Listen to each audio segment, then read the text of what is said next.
For April here, we got snow today in Cleveland, Ohio.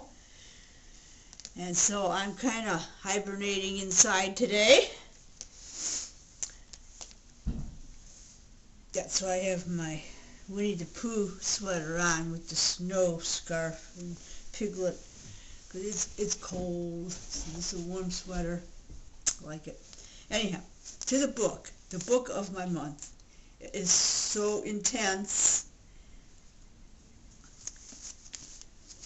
Between Shades of Grey by Ruta Sepetys. Wow, this is an amazing story. I read Salt to the Sea first, which is very good, and that was told in first person by 4 alternating characters,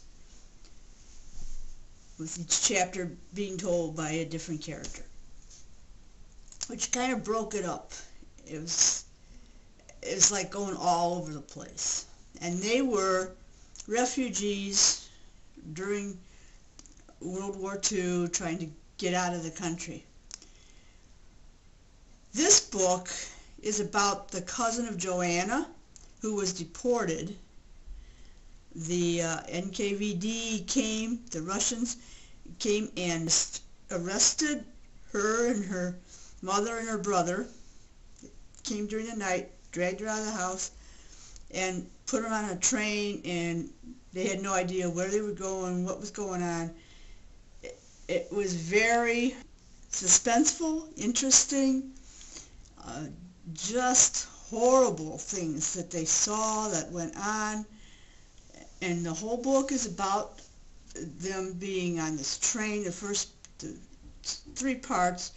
First part was the train ride, and they finally get to this work farm place for the second part, and then they get off to Siberia,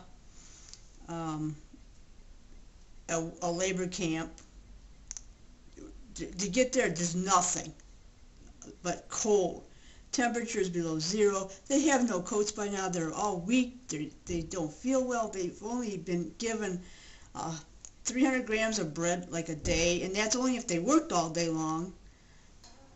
An eye-opening read that this actually happened to people, and they actually survived this. I don't think I would have survived. I think I would have quit and just let me die. This is enough of this. This is told by Lena, a 16-year-old who was very good at art, and so she would draw pictures of the different places, different people she met along the way, in the hopes that her father would be able to find them, because he was taken ahead of them and they had no idea where he was.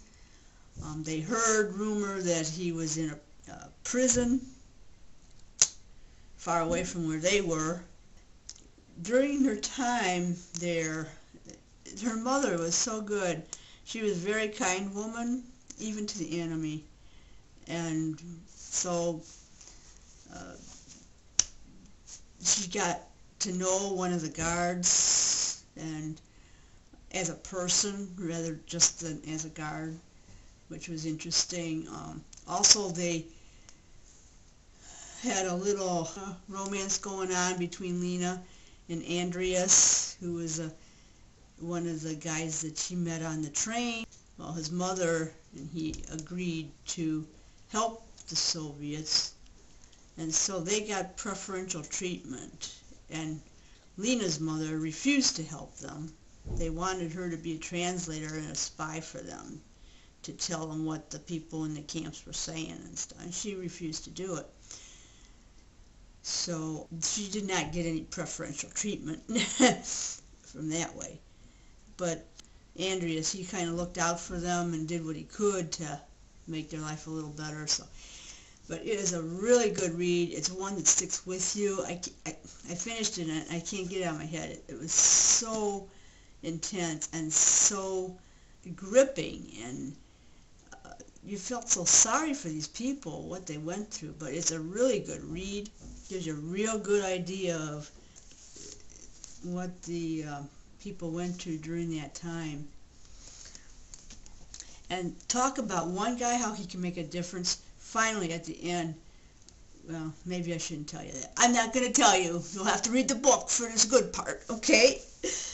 That's all for that. Now, I am going, my next read, I need a break. I read The Salt of the Sea. I read Between Shades of Grey, both intense reads about World War II, the refugees, and the labor camps. I need a lighter read, so next up is going to be this one, Decent Proposal.